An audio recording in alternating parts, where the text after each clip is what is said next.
Hallo, willkommen beim 1000-Bäcker-Report. Heute mit dem Thema Silber setzt seinen Anstieg fort.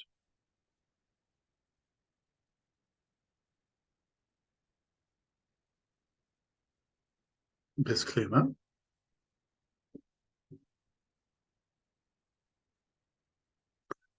Silber setzt seinen Anstieg fort. 5 Tage in Folge steigt Silber heute mit dem stärksten Tag mit einem Plus von 3,9% auf 24,32 $. Das schneidet es die 50 Tage.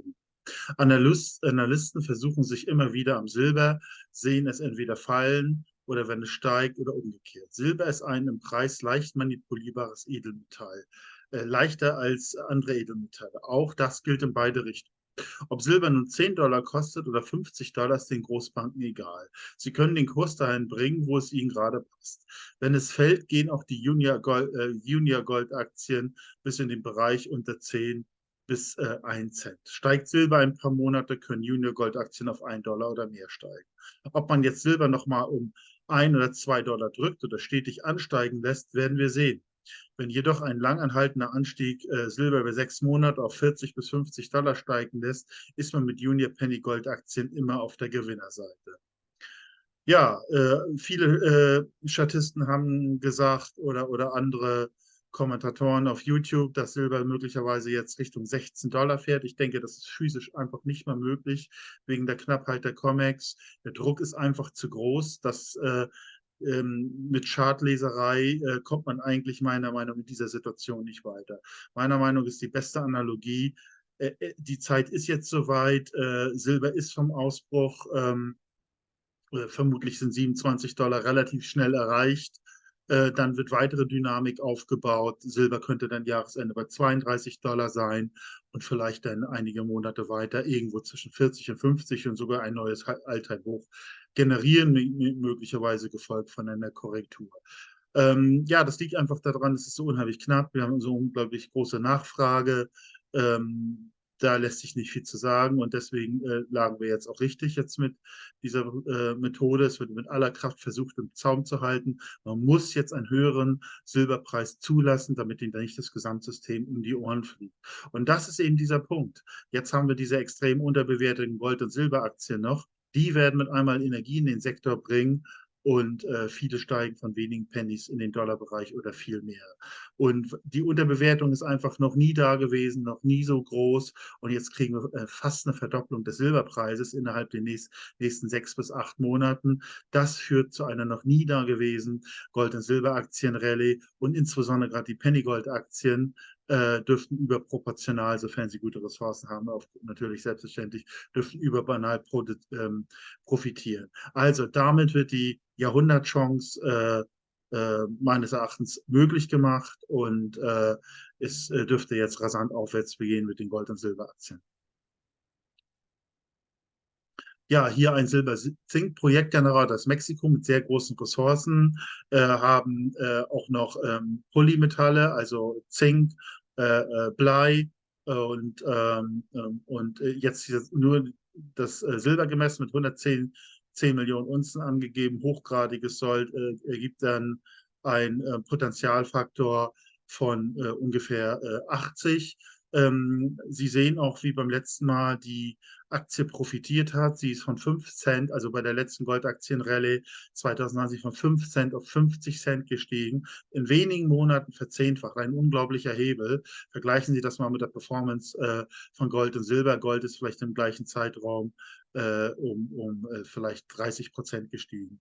Also das ist ein ungeheurer Hebel. Das ist natürlich schwer zu timen, gar keine Frage. Sie sehen, man muss mal in eine Tiefe einsteigen und wenige konnten sehen, dass jetzt, sage ich mal, hier die Verkaufszone lag und so. Wie gesagt, es war meines Erachtens ein Baby-Gold- und Silberaktienbullenmarkt. Das ist immer noch die Bodenfindung der Goldaktien.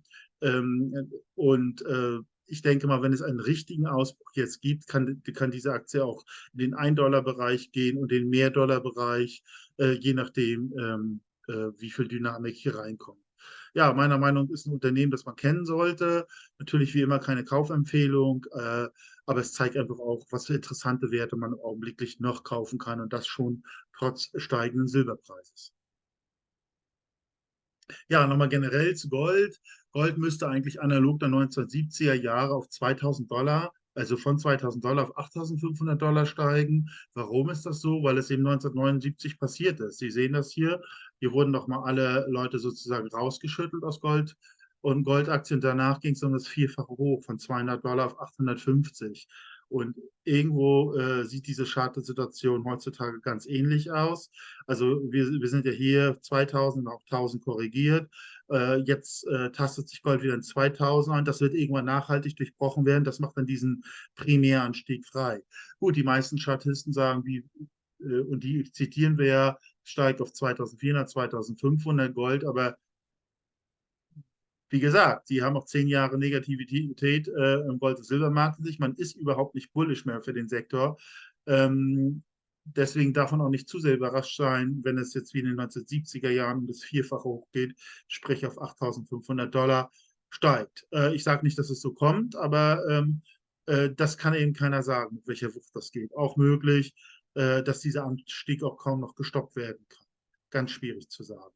Na, jedenfalls in den 1980er Jahren kam es zu diesem extremen Goldaktienmarkt, der uns ja inspiriert, heute auch in diesem Sektor investiert zu sein. Das ist eben hier, Sie sehen es, NRD Mining, 5 Cent auf 19 $, Silverstack Mines 10 Cent, 36 $, also nicht selten konnte man das 1000 $, 100, 200, 300.000 $ noch eine ganz, ganz gewaltige Chance, die es aber auch nur alle paar Jahrzehnte in dieser Form gibt. Das ist ganz klar. Welche Ereignisse liegen vor uns? Ja, wie gesagt, ein Goldaktien-Spike. Und man muss jetzt einfach mal die letzten Goldaktien-Rallye einfach nur mit Gold vergleichen. Und hier die 2016er Rallye sehen Sie, die Aktie stieg hier um das Hundertfache, das sind 10.000%.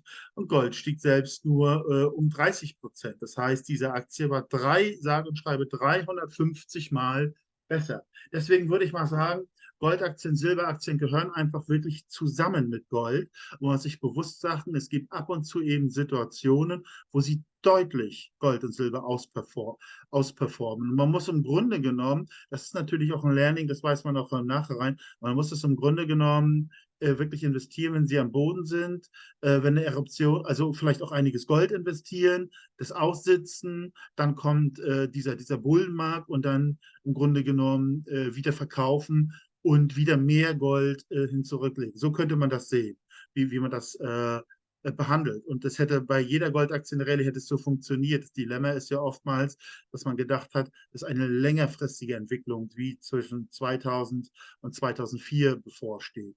Kann auch jetzt kommen, aber Sie sehen das ja eher, diese Goldaktienrallyes laufen eher in Spike. Und das glauben wir, dass es mehr oder weniger auch jetzt so passieren würde, dass eben so ein Spike auch in den nächsten 6 Monaten in irgendeiner Form ansteht. Ja, hier unten nochmal das Beispiel, finde ich ganz interessant. Hätte man damals 2016 die Aktie eine Unze Gold investiert und ein halbes Jahr später zur Spitze verkauft, hätte man 79 Unzen sein eigen nennen können, das trotz höheren Goldpreises sozusagen. Und ich finde einfach den Gedanken einfach faszinierend. Diese 79 Unzen, das ist ja hier 2016, hätte man dann auch zum Beispiel, hätte man ja einfach liegen lassen können, kann nicht weggehen, nichts. Aber sie kann sie dann verkaufen, zum Beispiel in der Corona-Krise hätte man die 79 Unzen dann vielleicht wieder zu so einem Tief investieren können und wäre da um das 20-fache dann hochgegangen. Und man darf sich gar nicht ausdenken, wie viel Unzen man dann hätte. Das wäre eigentlich jetzt im Rückblick, retroperspektiv, der beste Investmentansatz gewesen. Aber im gewissen Sinne machen wir das ja jetzt auch so. Wenn jetzt der Gold- und Silberaktienboom vor uns liegt, ist es ja ratsam, auf der völligen Unkalkulierbarkeit, wie es weitergeht, zum Beispiel mehr Gold und Silber kaufen. Und dann haben sie zumindest das Physische und sicherlich wird sich dann früher oder später wieder eine Investitionssituation ergeben, wo man wieder aus Gold mehr Gold machen kann. Vermutlich werden es dann nicht Goldaktien sein, es sei denn, es gibt nochmal einen Bärenmarkt, auch das ist möglich, aber ich glaube nicht, dass sie nochmal diesen Penny-Bereich vor dem Alltime-Hoch so zurückgehen. Also, aber trotzdem, diese Strategie mittels Goldaktien sein Goldbesitz zu maximieren, finde ich, wäre die richtige Antwort gewesen. Ja, immer noch extreme Unterbewertung bei Goldaktien. Hier auf der rechten Seite sind Goldaktien gegenüber Gold in Verhältnis getan. Und da sieht man erschreckenderweise, dass seit 1996 Goldaktien im Bärenmarkt sind, also fallen, kaum verständlich. Und alle Goldaktien-Rallye, die dazwischen stattgefunden waren Bärenmarkt-Rallyes. So eben wie auch dieser rote Strich, hier die Rallye von 2010. Unglaublich. Und Sie sehen aber auch jetzt am Chart, dass wir jetzt tatsächlich den Boden gefunden haben. Und das macht eben den Weg für diese Eruption hier frei. Und das ist es eben genau. Hier wird dann im halben Jahr entlädt sich dann alles, was in den letzten 16 oder 17 Jahren oder seit 96 ja noch länger aufgebaut hat. Das also ist denkbar. Und das macht das so interessant. Und das kann eben dazu führen, dass man dann von dieser Entladungsrallye noch die paar hundert Jahre von spricht, möglicherweise. Ja, und auch generell nochmal die Senior- und Junior-Goldaktien haben einen Bewertungsunterschied. Also Senior-Aktien sind wesentlich teurer, Junior interessiert sich keiner, aber es zeigt sich immer wieder, dass dieses Gap, wenn man in Junior-Aktien investiert wird, sich radikal auflösen kann. Und dann sind generell Goldaktien nicht interessant. Es ist also, überall, wo ein Gap ist, ist es interessant, nochmal zu kaufen. Überall, wo es geschlossen ist, sollte man dann lieber den Goldaktiensektor verlassen. Also es gibt viele, viele, viele Gründe nach wie vor für Goldaktien. Ja, wie hat man 1970 investiert? Ja, man hätte einfach verschiedene Gruppen von Gold- und Silberaktien investieren sollen, gut beobachten sollen, nachkaufen, einfach liegen lassen, bis dann die Marktverhältnisse sich ändern, bis dann diese inflationäre Eruption kommt, so wie wir jetzt eben hoffen, dass Gold auf 2500 geht und möglicherweise, wie wir angedeutet haben, auf 8500.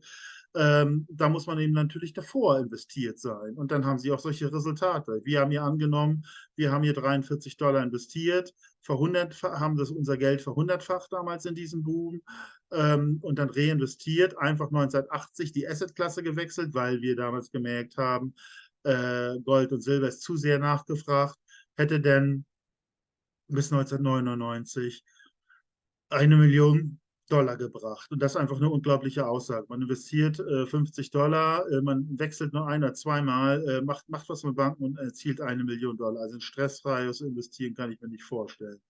Und das Schöne ist, man hat ja nicht nur 50 Dollar, man kann auch wesentlich mehr investieren. Man kann 10, 20, 30, 40, 50, 100 Mal so investieren. Ja, diese 50 Dollar wären heute vielleicht 250 bis 300 Dollar. Also das müsste man heute ansetzen.